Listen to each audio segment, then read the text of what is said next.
They told me I had no proof it was mine. That was the first thing I heard before my shoes even crossed the marble threshold. The auction hall wasn't warm, no matter how many chandeliers tried to convince you otherwise. It was the kind of light that made everything shine, but gave no heat. Just reflections bouncing off polished marble, off gilt frames, off the sharp eyes of people who had been born into rooms like this. The moment I stepped inside, the temperature dropped further, not in the air, no, in the way heads tilted, in the pause before the first ripple of laughter. It wasn't the kind of laughter you could mistake for kindness. It was clipped, rehearsed, and aimed. A handful of men in tailored suits leaned in toward each other, pretending to study their programs, but glancing over the pages at me. A woman with diamonds caught the smirk from across the aisle and returned it, her lips curling like she'd been given a private joke. "He's just here to watch," someone said, loud enough for me to catch.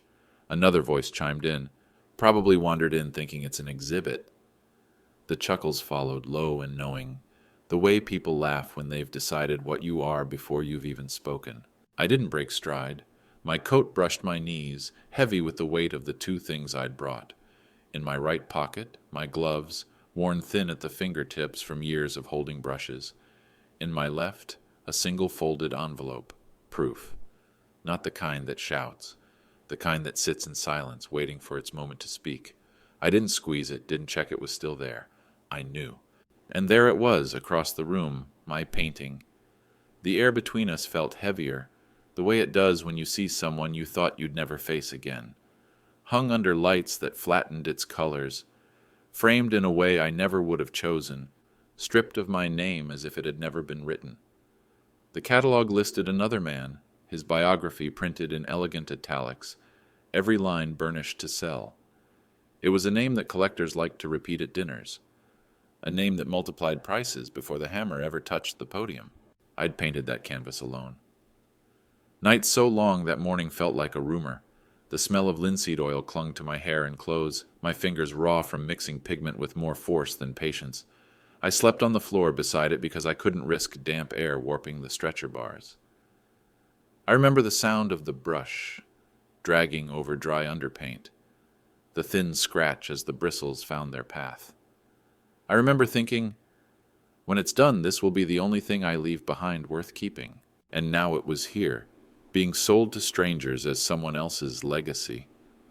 My name wasn't missing. It had been buried, covered over like paint layered until the original is gone. The ushers didn't stop me when I moved toward the front, but they didn't let their eyes rest on me either. A man with a pale silk tie glanced at my jacket, modest, serviceable, and let his gaze slide right past me as though I were part of the architecture. One usher leaned slightly toward me when I slowed by the first row. "Only by invitation," he murmured, not as a courtesy, as a line drawn in marble. But I hadn't come for their invitations. I hadn't come for a seat or for the champagne they poured without asking. I had come for the truth, and it was sitting on that easel, under a spotlight, waiting for the auctioneer to call its lot. Tonight, if they were going to hear my name, it wouldn't be because I asked permission. It would be because they couldn't stop it from filling the room. Friends, let's pause for a moment. Write in the comments. Where are you listening to this story from? Have you ever experienced something like this in your life? If this story resonates with you, please subscribe to the channel and share this video. It's one of the best ways you can help us grow and keep bringing you stories like this. All right, let's continue. It began with an empty canvas so white it almost hurt to look at. Not because it was blank, but because it was a mirror, one that reflected every unspoken truth I had carried for years.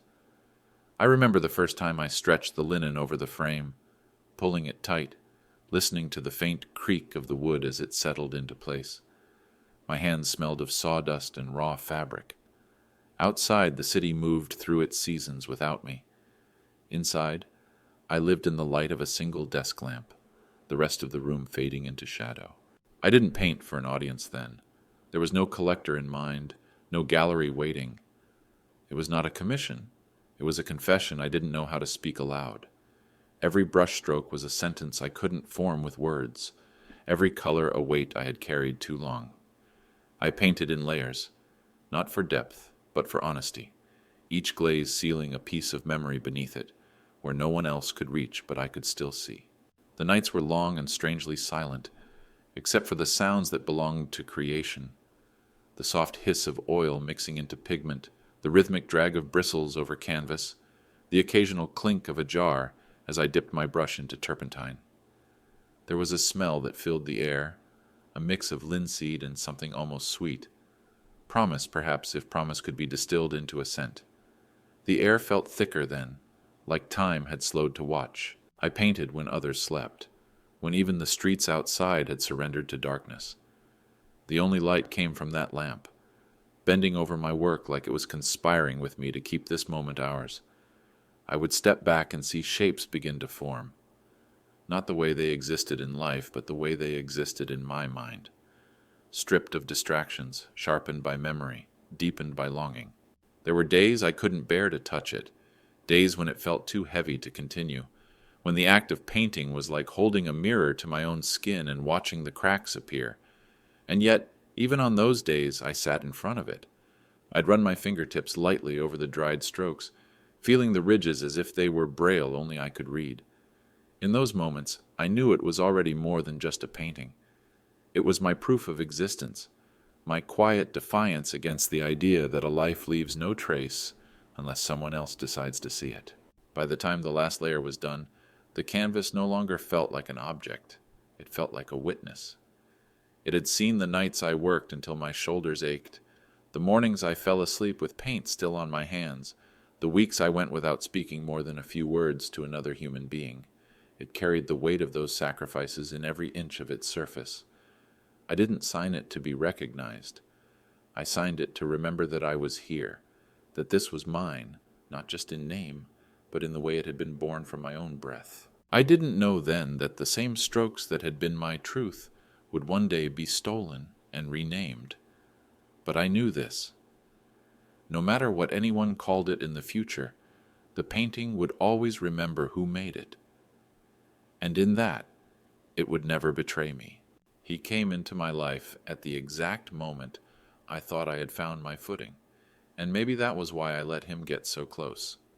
He wore confidence like an old, well-cut coat, the kind that had seen every kind of weather and stayed intact. People listened when he spoke, not because he demanded it, but because his tone carried the weight of someone who had already walked the paths you were only beginning to see. I wanted to believe he saw something in me worth shaping. I wanted to believe that kind of attention was a gift. For months, he would visit my studio, never in a rush. He'd stand by the canvases, leaning against the wall, hands behind his back, his head tilted just slightly. He had this way of letting silence stretch out until you felt the need to fill it. And in that silence, I'd start talking about technique, about meaning, about the things I never told anyone else. I thought he was listening to all of it. I thought my honesty was safe there. The day he came for the painting was like any other at first. Outside, the city was wrapped in a slow-moving winter. Inside, the light was subdued, filtered through the high windows until it seemed to dissolve in the air. The painting leaned against the far wall, the varnish just cured enough to give the colors a quiet depth. I remember thinking it looked like it was breathing. He stood in front of it for a long time, longer than he had ever stood in front of any piece of mine before. His eyes followed the lines, the weight of the brush strokes, the shadows between colors. Finally, he stepped back and said, in that measured tone that always sounded like the end of a decision, "Let me take it for appraisal. It's time the right people saw this." There was no hesitation in his voice, and so I gave him none in mine. I believed him, without question, without the smallest sliver of doubt. I wrapped the painting myself, layer after layer, as though the care I took now would somehow echo in the way he would handle it later. The frame was heavy, the linen stretched perfectly. He lifted it with ease, carrying it like something that belonged to him already. When he left, I stood in the doorway longer than I should have, watching the back of his coat disappear into the gray afternoon. The room felt immediately emptier, as though the absence of the painting had taken more than its space. But I told myself this was the beginning of something, that I had placed my trust in the right hands. Days passed, then weeks. The varnish smell faded from the air, replaced by the sharpness of winter drafts creeping in under the studio door. I filled the time with other canvases, smaller ones, but none of them had the same gravity. That painting had been the axis of my days, and without it, the room felt off balance. Still, I told myself not to press him. The art world was slow, the best things took time. When I called, his voice was steady. "Patience," he said. "These things can't be rushed." And I clung to the word as if it were a bridge between us. When he returned, it was with no ceremony, no build-up, just a knock on the door in the middle of an ordinary afternoon. I opened it expecting to see my painting, perhaps with some story about the appraisal, maybe even with news of interest from collectors. Instead, he was holding the frame. Just the frame. I didn't speak at first. My eyes went straight to the bare wood, to the ghostly imprint where the linen had been, the faint ridges of the nails still bent inward. It had been cut away, clean and precise, as if it had never been there at all. He didn't flinch when I looked up at him. He didn't even avert his eyes. His explanation was thin, almost offhand. The appraisers had to keep it for documentation, standard procedure. There was no receipt, no paperwork, nothing but the frame in his hands, light as air now that the weight of the truth was gone. Inside me something shifted, not an explosion, not a collapse, just a single unmistakable crack, the sound of ice giving way underfoot, quiet but irreversible. I could feel my voice pressing against my ribs, but I held it down. Words, I suddenly understood, were not always the right currency. Sometimes silence was sharper, more enduring. That night I set the frame against the wall and sat across from it. The lamplight carved its shadow into the floor, a hollow rectangle where my work had once been.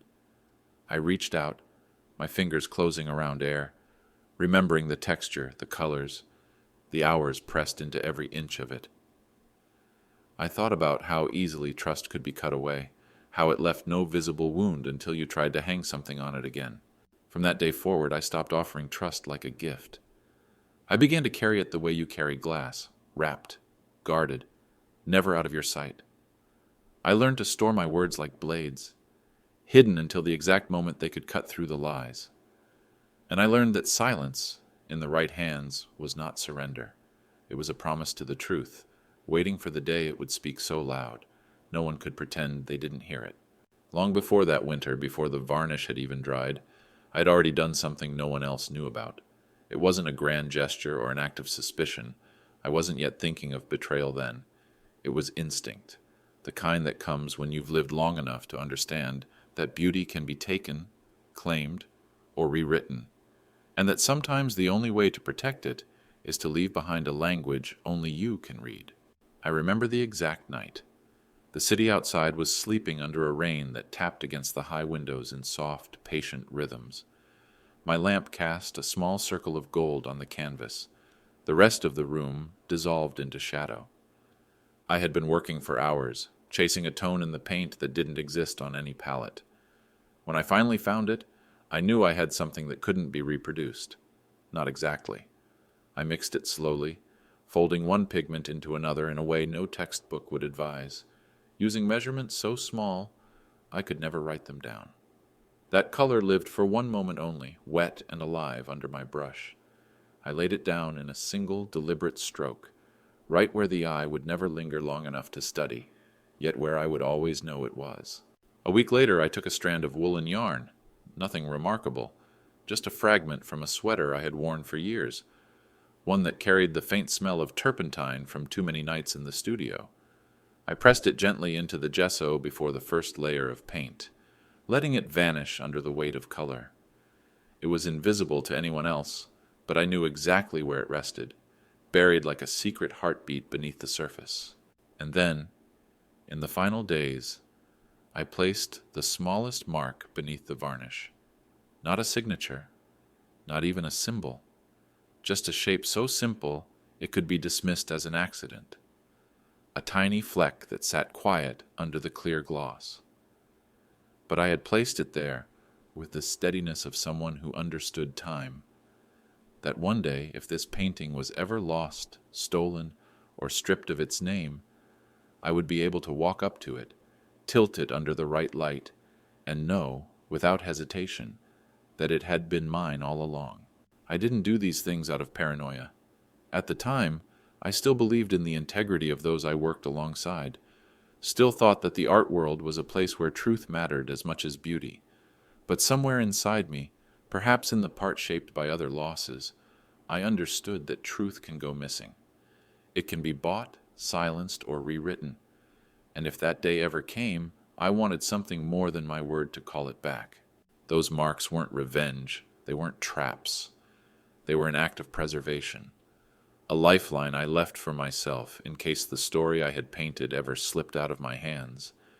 They were my quiet insurance against the erasure I didn't yet know was coming.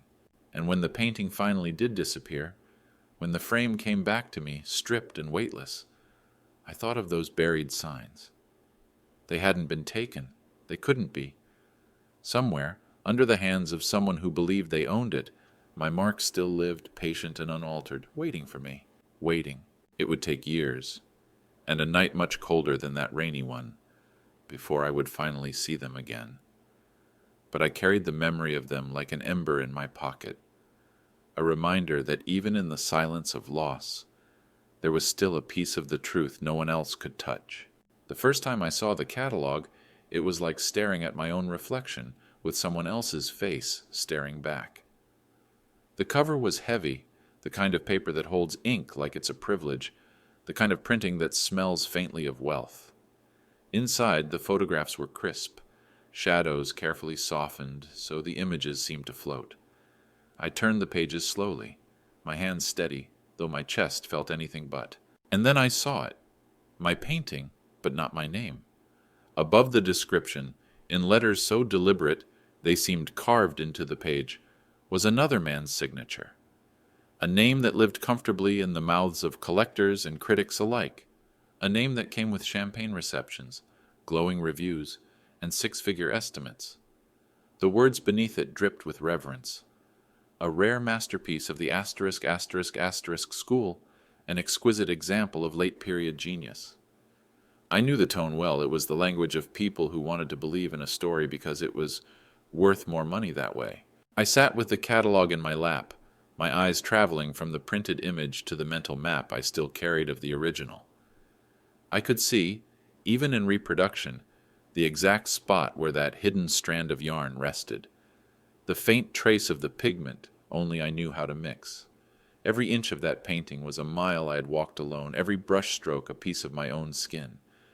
And now, in this elegant book, those miles belonged to someone else. At the preview showing, the room was hushed in that way expensive spaces are. Quiet enough for whispers to be heard across the floor, but never loud enough to disturb the illusion of refinement. I walked in without hurry, letting my eyes adjust to the careful lighting. My painting was there, mounted high, the gold of its frame catching the light like a halo. People stood in front of it, leaning closer, murmuring in admiration. I moved closer too, not to join them but to measure. My gaze traced the frame's edges, counting the centimeters as though they were years of my life, years I could see but not touch. I noticed the way the canvas had settled into the stretcher bars, the faint undulation that came only from drying over seasons, not months. It was mine in every line and every flaw. I listened to the conversations around me. "A rediscovered treasure," someone said softly, almost as if afraid to disturb the air. "A bold, confident hand. Definitely the work of a master in his later years." Another voice added, "The **** school at its most refined. A rare find." They didn't know they were describing nights I had spent awake until my vision blurred, mornings I had greeted with paint still drying under my fingernails. They didn't know they were praising a truth wearing the mask of a lie. I didn't correct them. Not yet. I stood there, letting the weight of the moment sink into my bones. The betrayal wasn't a sudden blow. It was a slow, deliberate tightening, the kind you feel in your chest when you realize the air you've been breathing isn't yours anymore. This wasn't a theft you could undo by simply taking something back. It was a theft that had already written itself into the records, into the minds of those who thought they knew art, into the paper that would outlast all of us. The catalog, the whispers, the frame, the lighting, every part of it was designed to make the lie seem inevitable. And maybe that was the most dangerous thing about it. Not the taking, but the making of a new truth in plain sight. a truth they thought could replace mine. But I knew something they didn't. I knew about the marks under the paint, the secrets no label or auctioneer could erase, and as I stood in that room, I felt the ember in my chest flare just enough to warm me. They had set the stage for their version of the story, but they had also set the stage for mine. I decided to try the door before breaking the window. It was a matter of principle, maybe even habit, the way you give the truth a chance to walk in politely before it's forced to make a scene. That afternoon, I returned to the auction house not as a spectator, not as a ghost in their corridors, but with a folder in my hands. Inside it were the things I thought might still matter in a place like this. Dated sketches, receipts for pigment purchased years ago, photographs of the painting in my studio, its background still littered with coffee cups and rags. Evidence, not emotion. Proof in black and white. The corridors smelled faintly of wax and flowers, an expensive blend meant to suggest welcome without warmth. The curator was waiting near the roped-off entrance to the preview floor. He was dressed in a dark suit that seemed designed to make him part of the background. His smile, when it came, was precise, the kind you might give a stranger on a train, acknowledgement without invitation. I told him who I was. I told him what I had brought. His eyes flickered down to the folder for less than a second before returning to my face. He listened the way people listen when they are already thinking about how to end the conversation. There was no malice in his expression, only that fixed civility that comes from years of managing rooms where the truth is an inconvenience. When I opened the folder and began to lay the papers out, he didn't lean closer. He didn't even glance down again. "If you start making noise," he said softly, "security will remove you." The tone was matter-of-fact, the way you might tell someone the museum closes at 5. I closed the folder slowly, not because I was finished, but because I suddenly understood that my words were falling into a room where the walls had no ears. This was not a place built for listening. It was a place built for display, for the smooth orchestration of perception. If I shouted here, it would only be a disruption, not a revelation. My voice would be drowned in the hum of polite disapproval, and they would carry me out through a side door, leaving the lie untouched behind them. So I nodded once, a gesture small enough to vanish in the air between us. I stepped back, my hands tightening around the folder until the edges pressed into my palms. This was their language. Silence dressed as professionalism, dismissal disguised as decorum. Mine was different. Mine was not the quick flare of anger, but the slow burn of patience. I walked the length of the hall again, past the portraits and gilt-framed landscapes, past the staff who didn't quite look at me. Each step was deliberate, each breath measured. I wasn't leaving defeated, I was leaving to wait.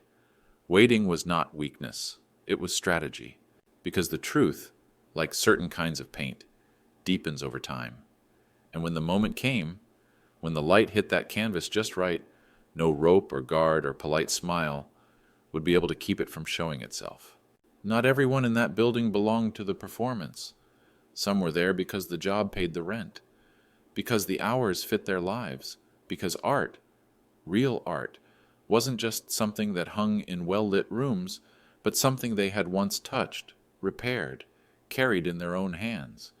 You can always tell who those people are. They don't look through you. They look at you, even if they don't always speak.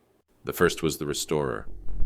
Years ago she had worked on one of my earlier pieces after it had been damaged in a small gallery fire. I remembered the way her fingers hovered above the surface, never quite touching until she was ready, the way she inhaled before setting her tools down, like she was approaching something alive. When I found her in the side gallery, bent over a minor repair on a 19th century portrait, she looked up, and for a fraction of a second, her eyes flicked to my hands. Recognition. Not loud, not startled, just there. She didn't ask questions, but she closed the door behind me, and when I said a single word, the title I had given my stolen painting, she stopped moving. That was enough. Then there was the guard, a tall man with the kind of presence that made people straighten their backs when they walked past him. Most visitors treated him like part of the furniture, a fixture in a dark suit with an earpiece. But I had seen him before, in a different hall, years back, when he'd stopped to study one of my works for longer than a passing glance. Now, when our eyes met across the auction floor, he didn't avert his gaze. He didn't smile either, but there was something steady in the way he watched. Later, near the staff entrance, I said only a name, mine, and his gaze sharpened, the way a camera lens adjusts to focus. He nodded once, slow and deliberate, as if to tell me he understood without having to speak it aloud. The last was the auctioneer's assistant, barely out of her 20s, still carrying the kind of eagerness you can't train into someone. I had noticed her earlier, holding the catalog with both hands, not like it was a tool of the job, but like it was a book she had sworn to guard. She read the descriptions as if the words were binding contracts, her lips moving silently. When I caught her alone, stacking bitter paddles in numerical order, I said only 3 words: page 42, correction. Her brow furrowed just slightly, but she didn't ask me to explain. Her eyes darted to the desk where the catalog lay, and I knew she'd look as soon as she could. With each of them, there was no need for long speeches, no need to convince them of who I was or what had been done. They weren't the kind of people who needed proof printed in a brochure.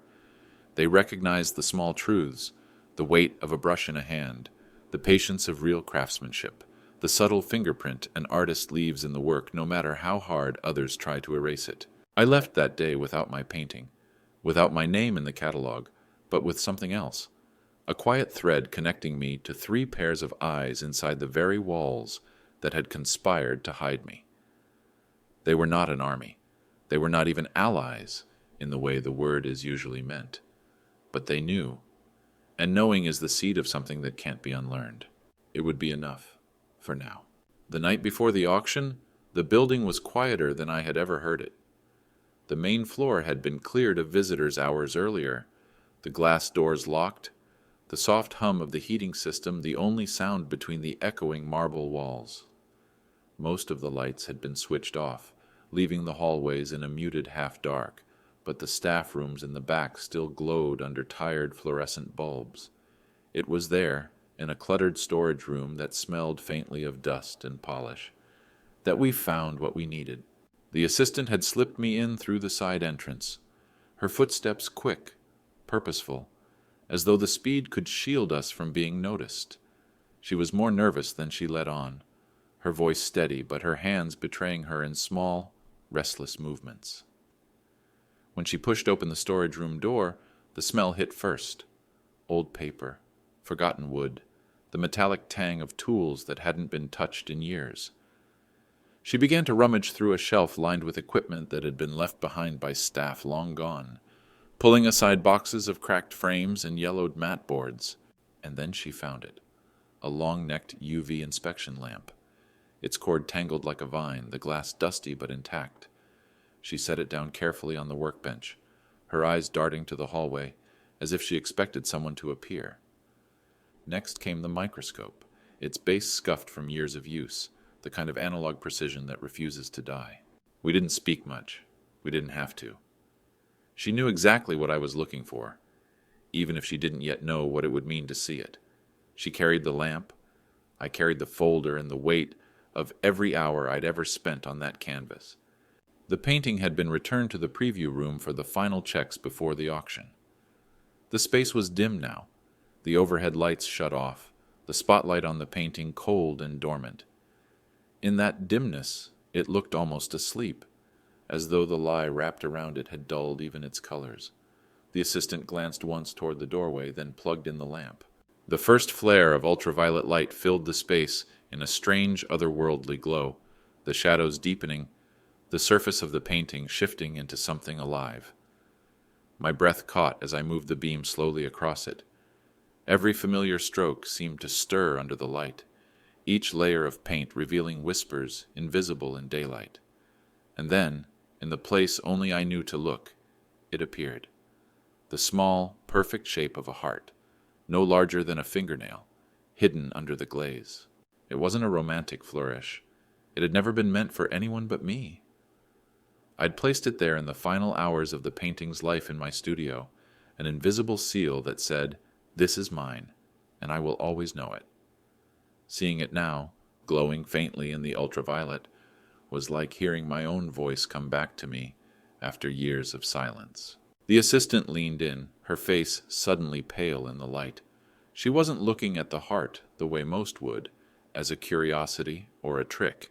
She was looking at it like someone who had just realized the story in the catalog was a lie. Her lips parted slightly, and for a moment she didn't move at all. Then, slowly, she turned to me, and I saw the decision form in her eyes before she spoke. She promised, not with a dramatic oath, not with shaking hands, but in a low, steady voice, that she wouldn't look away. That when the moment came, she would not pretend she hadn't seen what was right in front of her. I believed her, not because she said the words, but because of the way she stayed there in the dark, her hand still on the lamp, as though she understood that the truth we'd uncovered was no longer just mine to carry. We switched off the light, and the heart disappeared back into the shadows of the paint. But it didn't matter. We had seen it. And once the truth has been seen, no catalog, no nameplate, no polished lie can ever make it invisible again. The night of the auction was built to feel timeless, as if nothing outside those walls could touch it. The chandeliers hung low over the main floor, their light spilling across the room in warm, deliberate pools. Every gleam on the crystal was curated, every angle considered. The effect was that of stepping into a scene designed not for reality, but for memory, a place where the evening could be preserved in the mind, like an old photograph. The hum of conversation was low, cultivated, punctuated only by the muted clink of glasses and the soft sigh of shoes on polished marble. People didn't come here only to buy objects. They came to buy the stories attached to them.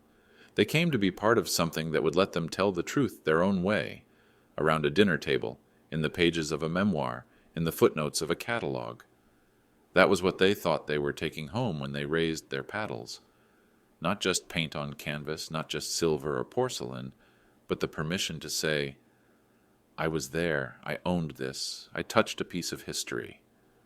What they didn't know, what they couldn't know yet, was that tonight, history wasn't going to be handed to them polished and unchallenged.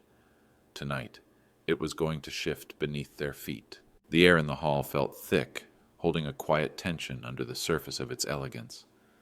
Every detail was in place, the black-clad servers drifting through the crowd with trays, the quiet murmur of last-minute bids being whispered to assistants, the shuffle of papers as buyers confirmed their notes.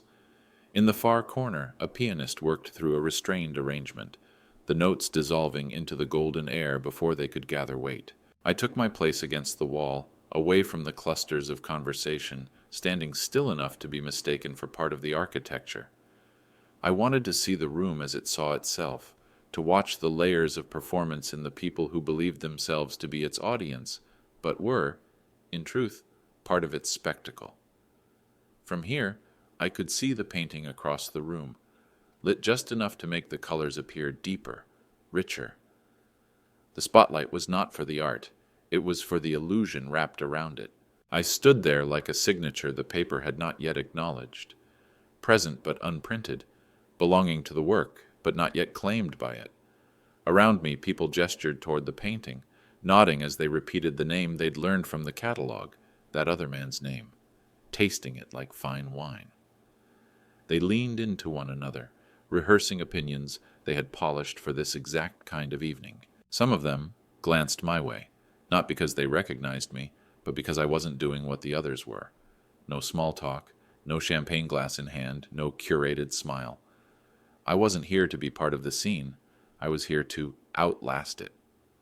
I watched the way their eyes slid past me when they didn't find the cues they expected. It was the same thing the curator had done, the same thing my so-called mentor had done, an erasure so subtle it felt like silence. But silence has its own gravity. I could feel it in the way the assistant moved through the crowd, keeping her eyes on me for half a second longer than necessary when she passed, the way the guard took up a position that gave him a clear view of both me and the stage, the way the restorer hovered near the entrance to the preview area, close enough to step in when the moment came. They were invisible to most, but not to me. The auctioneer's voice would soon cut through the air, polished and assured, and the room would lean forward in unison. The bids would start. The numbers would climb, and for a while, the illusion would hold. But I knew the truth was already in the room. It had been there since the first time I stepped through the door, since the ultraviolet lamp had lit the small heart under the varnish. It was here now, standing in the shadows, waiting for the right moment to sign its name across everything they thought was permanent. The hall pretended it could hold eternity. I knew better. Eternity isn't built in marble and crystal. It's built in the things that survive after the chandeliers go dark, after the glasses are emptied, after the lies lose their shine. And I was here to make sure that when the night was over, the truth would be the only thing left standing. The air had shifted in the minutes before the auction began. The chatter thinned into murmurs. The clinking of glasses slowed, and all eyes were drawn toward the podium where the auctioneer stood, like the conductor of an orchestra about to begin. His presence filled the room in the way it was meant to, polished, rehearsed, authoritative. The catalog lay open in front of him, the lots marked with precise notations, the tempo of the evening already decided. I moved before the first gavel strike, crossing the edge of the floor until I was close enough to be noticed, but not yet in his way. My voice was quiet when I asked for the floor. Quiet, but clear enough to carry to him. He looked at me over the rim of his glasses, his expression settling into polite dismissal before I'd even finished speaking. "You're late," he said, the kind of phrase designed to end a conversation, not begin one. But then he glanced past me toward the assistant. She was standing just to his right, clipboard in hand, her posture steady, her face unreadable. For a moment she held his gaze, and then she gave the smallest nod, just once, sharp and certain. It was almost nothing, but in this room, where every gesture was measured, it might as well have been a flare in the dark. Something in his eyes flickered, though his mouth didn't move. The room, however, felt the shift. You could sense it in the way the crowd's attention tightened, in the subtle change of breath from the bidders who didn't like their evening interrupted.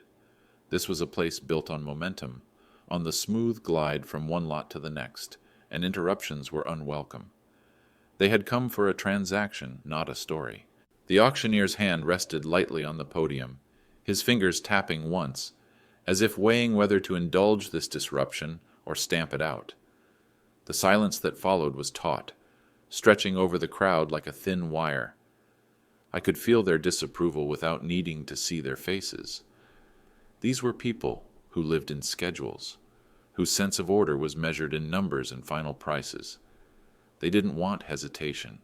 They wanted the night to move forward exactly as planned. But the truth has no respect for their pacing. I could feel the weight of the folder in my hand, the one I had carried through every room, the one the curator had refused to look at. I didn't open it yet. Instead, I stood there in the pause, letting the discomfort grow, letting the edges of the facade begin to loosen under the strain of the silence. The assistant didn't look away. The guard at the back of the hall shifted his stance just slightly, positioning himself where he could see the stage more clearly. Somewhere near the entrance, the restorer moved closer to the doorway. Her eyes locked on the podium, my allies, scattered and still, but there. The auctioneer cleared his throat, a sound meant to reassert control, but the moment had already bent in a new direction. The first crack in the evening's perfect surface had formed, not loud enough to break the room open yet, but deep enough to promise that the smooth, unbroken facade they prized was about to be tested. They wanted deals. They wanted the night to run like clockwork. But I had not come here to keep their time. I had come to stop it. It began with darkness. Not a total blackout. The chandeliers still glowed faintly overhead, but the kind of dimming that changes the air, pulling the room into a hush it doesn't understand yet. The auctioneer's voice faltered for half a breath as the assistant stepped forward, her hand steady on the switch of the ultraviolet lamp we had tested the night before. The crowd shifted, restless, their murmurs rising in soft irritation. They weren't used to pauses, without explanation. The beam cut through the dim like a blade, its light strange and almost otherworldly. The colors of the painting shifted under it, deepening into shadows, glowing in places no daylight could reach. My heart was steady, not racing, not faltering, just steady, as if it knew this was the moment it had been waiting for all along.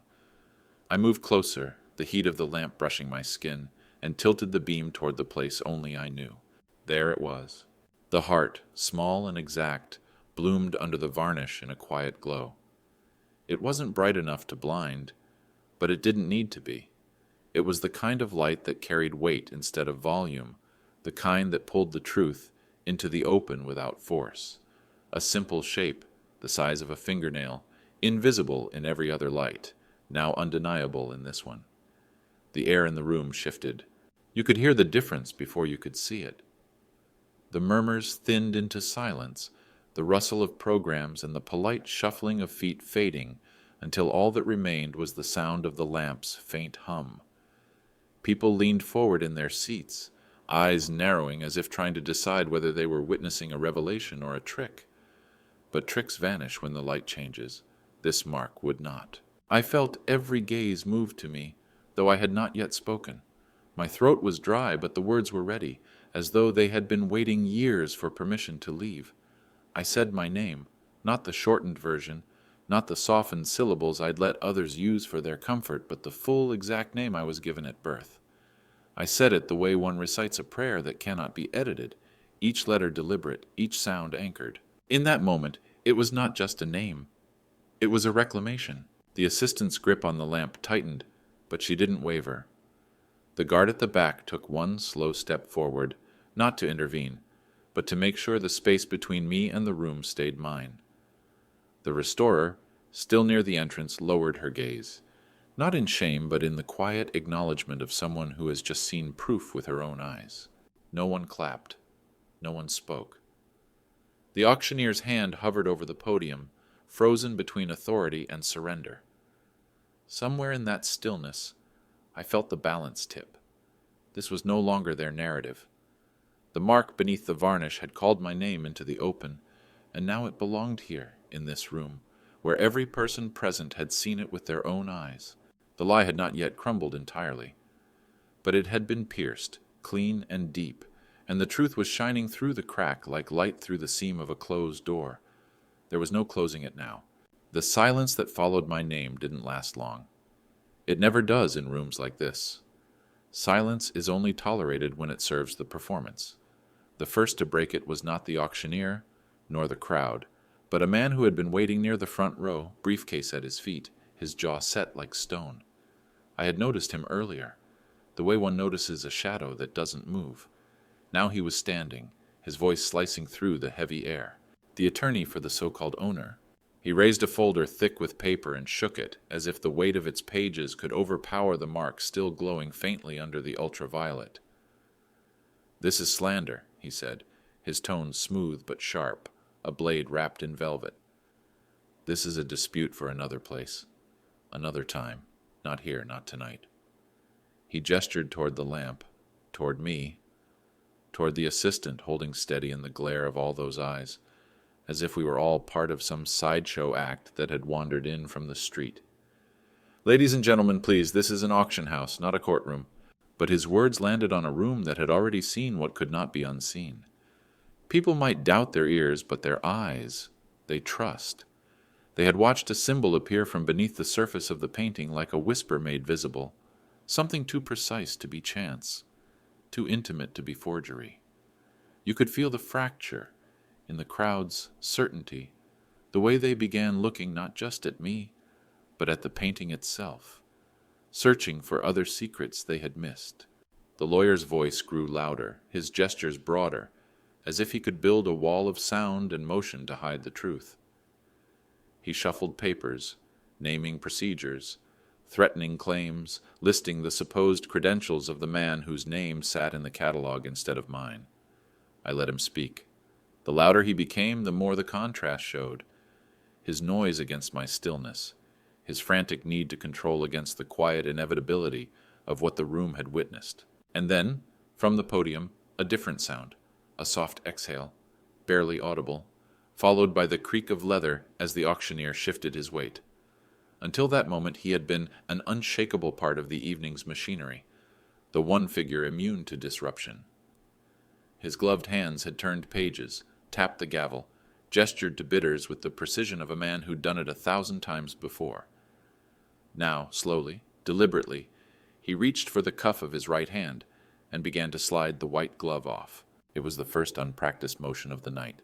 The glove came away like a curtain, revealing not a new role, but a man willing to set aside the performance, if only for a moment. He placed it carefully on the podium, fingers flattened, and looked first at the painting, then at me. Something had shifted in him, not allegiance, perhaps, but awareness. His voice, when it came, was quieter than before, but it carried further. The lawyer faltered, just for a second. That was all it took. Because the truth, once it's been allowed to breathe, is like a scent in the air. You can't command it to disappear. It seeps into the walls, into the minds of those who've inhaled it. And tonight, no matter how many papers were waved, no matter how many threats were spoken, the mark under that varnish had already changed the room. The ones who were used to taking had finally met something they couldn't pocket, rename, or sell, without it speaking back. The lawyer's words sputtered into the kind of silence that swallows even the sharpest argument. It wasn't the silence of agreement, nor of defeat. It was the silence of a room forced to recalculate itself. Every gaze was shifting, every line of the evening's script starting to curl at the edges. And at the center of it, the auctioneer stood with one glove off, his bare hand resting on the catalog like a man, deciding whether to open a door he had been ordered to keep shut. When he moved, it was without hurry. His fingers flipped the heavy page to the lot in question, the same glossy spread I had stared at in the preview, my work printed beside another man's name. The ink looked almost smug in its permanence, as though the page itself believed it would outlast me. The auctioneer reached for a pen, an ordinary black fountain pen, not the ceremonial gavel, not the ledger ink used for final bids, just a pen. And then, under the gaze of the entire room, he began to write. It was not a flourish, not a grand gesture for the sake of theater. It was methodical. One name, crossed out in clean, decisive strokes, another written in its place, each letter deliberate, anchored. My name, letter by letter, unshortened, unsimplified. The same name I had spoken aloud, minutes before, now living on the page it should have been on from the beginning. He turned the catalog to face the room, not lifting it high, not calling for applause. He simply let it sit there, open, the correction standing without commentary. Then he said, in a voice stripped of the rhythm he used for bids and prices, "Author identified." There was no rush of clapping, no polite murmur of congratulations, only the sound of something breaking, not in wood or glass, but in the structure of the lie itself. The story they had built around this painting, the one that had been catalogued, rehearsed, and whispered over cocktails, began to disintegrate in that quiet. The absence of applause was its own verdict. This was not a moment for celebration. This was a moment for reckoning. The lawyer sat back down, his papers suddenly without weight. The crowd didn't look at him. They were still looking at the painting, but not with the same hunger as before. The spell had been interrupted. What they were seeing now wasn't a trophy to own. It was an artifact with a history that had just been pulled from under their feet. The assistant was still holding the UV lamp, its cord coiled at her feet like a sleeping snake. She didn't move, didn't speak, but her eyes were steady on the catalog. The guard in the back crossed his arms, not a defensive posture, but one of quiet finality. The restorer by the door closed her eyes for a moment, as if sealing in what she had witnessed. And I stood there, not triumphant, not vindictive, just present. Present in the exact place from which I had been erased, watching as the truth reclaimed its position, with nothing more than a pen stroke and the refusal to be ignored. Justice, I realized, doesn't always arrive with noise. Sometimes it comes as a correction made in plain sight, one that no one can pretend they didn't see, and sometimes that is enough to make an entire legend crumble into dust between the turning of two pages. The bidding did not begin the way they had rehearsed it in their heads. There was no smooth slide into the first number, no confident lift of paddles guided by the comfort of a familiar name. The correction in the catalog sat between them like an open wound, and the auctioneer, now speaking my name in place of the one they had memorized, altered the rhythm of the night without needing to change his tone. It was the same measured cadence he used for every lot, but the words were different, heavier, real. At first the room hesitated, a pause between the opening call and the first raised hand. The kind of pause where people check each other's faces to see if they are still allowed to want what they had wanted a minute ago. This was no longer a bid for prestige attached to a brand. This was a bid for a story they didn't yet know how to tell at dinner. Owning it would mean inheriting its truth, not just its image. The first paddle rose, tentative but steady. Then another, further back, the bidder leaning forward as though the distance might make the decision easier. The numbers climbed, not with the fevered speed of a fashion piece, but with a slower, more deliberate weight. Each increase felt like a concession, as if the buyers were admitting they were no longer chasing a trend.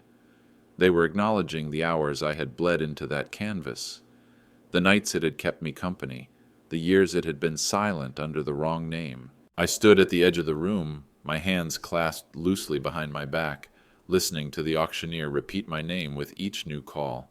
It did not sound like flattery. It sounded like fact, like something fixed into the floorboards, unmovable. The crowd had no choice but to hear it, again and again, until the syllables became theirs to pronounce. The assistant didn't look at me, but I saw the way her shoulders straightened each time my name passed her ears. The guard had shifted his stance, feet apart, gaze forward, as if anchoring the space we now shared. The restorer, still near the doorway, had her arms folded, her head tilted slightly, watching the room as if studying the moment for a preservation of its own. The bids reached a point where the air felt tighter, the way it does when the decision is about to be sealed. The auctioneer lifted the gavel slowly, holding it above the podium in a gesture that was as much ritual as it was transaction. The weight of the wood seemed small compared to the weight of the name it was about to fall on. I could feel the crowd's eyes shift toward it, anticipating the sound that would mark the end. And then, in one precise motion, the gavel came down. The sharp crack echoed through the hall, clean and final. The number was announced, but it was my name that lingered, my name that hung in the air after the echo had died. No one could pretend they hadn't heard it. No one could pretend they didn't now know how to say it. It wasn't applause that followed. It was a different kind of acknowledgement. A stillness that accepted the verdict without argument. The painting would leave with someone else tonight, but it would carry my name with it, carved into its story in a way no one could paint over again. For the first time in years, I felt the weight shift, not away from me, but into the world where it belonged. The gavel had fallen, and the room had learned to speak the truth out loud. When the chairs scraped back and the crowd began to disperse, the room seemed smaller than it had an hour ago. The chandeliers still cast their curated glow. The glasses still chimed softly in the hands of those lingering near the exits, but the grandeur had thinned. The painting was gone from the wall, already wrapped for its journey into private hands, but what remained in its place was not emptiness. They had mounted a plaque in the space it had occupied, a simple rectangle of brushed metal, no gilded frame, no ornate flourishes. Just a line of text, the letters etched deep enough to catch the light without shouting. My name, the title of the work, the date it was completed, no more, no less. It did not try to tell the story. It simply existed, quiet and exact, like the truth itself, when it no longer needs to prove anything. I stood before it for a moment longer than I needed to, reading it, as if to confirm it had not been altered in the seconds since I last looked. I traced the shape of the letters with my eyes, remembering the sound of the auctioneer speaking them into the open, the weight of them finally freed from other mouths that had refused to form them. Around me the crowd moved in loose currents, but I stayed still, anchored in the knowledge that this was not a token gesture. It was a correction fixed into the wall for as long as the wall stood. Later, I learned that part of the proceeds from the sale had been redirected, an unplanned decision, announced almost in passing at the close of the event. The money would go into a fund for young artists, those who hadn't yet found the volume to speak their truth, but already carried it in their work.